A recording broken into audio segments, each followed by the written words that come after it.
Good morning, all of guys.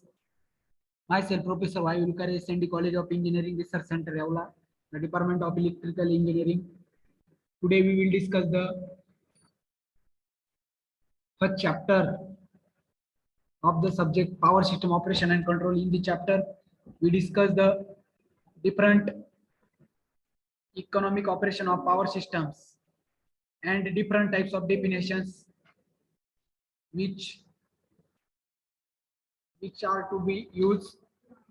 First, introduction of the chapter. First definition, load duration curve. First definition, load duration curve. In load duration curve, in the power system, we will discuss the load duration curve, integrated load duration curve, connected load, maximum load, utilization factor, base load, peak load, all types of the terms which are performed in the chapter.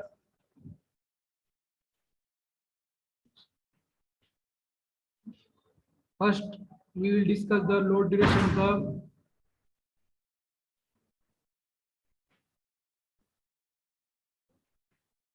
First, we will discuss the load duration curve, maximum load.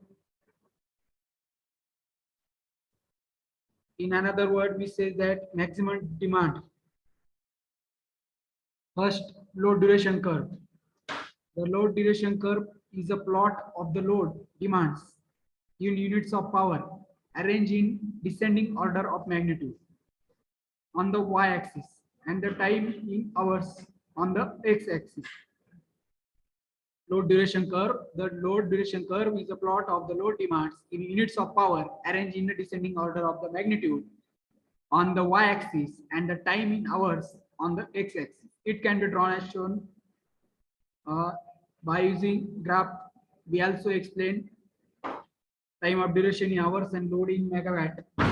After discuss the load duration curve, we discuss the integrated load duration curve. The integrated load means duration curve is a plot of the commutative number of the units of electrical energy on the x-axis and the load demand on the y-axis. After discuss the integrated load duration curve, we discuss the connected load. A domestic consumer may have several appliances rated at different wattages. The sum of these ratings in its connected load. Connected load is the sum of the ratings watt, kilowatt, or megawatt of the apparatus installed and consumer premises. After discuss the connected load, we discuss the maximum demand. It is the maximum load used by consumer at any time. It can be less than or equal to the connected load. It is called as maximum demand. Maximum demand. It is the maximum load used by consumer of any time on the less than or equal connected load. After we discuss the demand factor. The ratio of the maximum demand to the connected load is called as demand factor. DFA is equal to maximum demand upon connected load.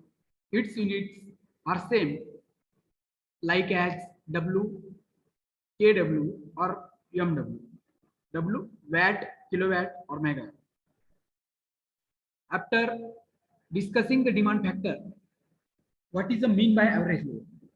It is the number of kilowatt hours supplied by a station in one day is divided by 24 hours. Then the value obtained is known as daily average load. Daily average load is equal to kilowatt hour in one day upon 24. Monthly average load is equal to kilowatt hour in one day divided by 30 into 24 hours. Yearly average load is defined as kilowatt hour in one day upon 365 days into 24 hours. By using different types of all types of definitions. We will discuss all the types of operations. Ideal operating condition, design limits, small system, overloading systems, fuel constraint, the methods, demand of the high incremental cost, the operation can determine over the line system or economic utility. Economic utility, by using all these types, it's also depends upon peak load, maximum load, demand factor, average load, or different types of the loads, which can be performed in many power systems working process and operation. In many practice situations, there are both physical and institutional constraints that prevent interchange interconnected utility system. Achieving optimum economic dispatch, extended energy change evaluation required to extended load levels, most probably interconnected. This system represented cost of the power, the integrated load duration curve, and different types of the format. Different types of the formats of the performing of all the systems operations. Performing all the systems operations. In analyzing the economic operation of the thermal units, input-output modeling characteristics are significant. For the reason, consider a single unit consists of boiler and turbine and generator, different formats. So, power system perform the different types of the operations and how to work. I already explained this process. Next chapter or next lecture, we will discuss the whole operations of the power systems and different working criteria and different formulas. So, thank you very much.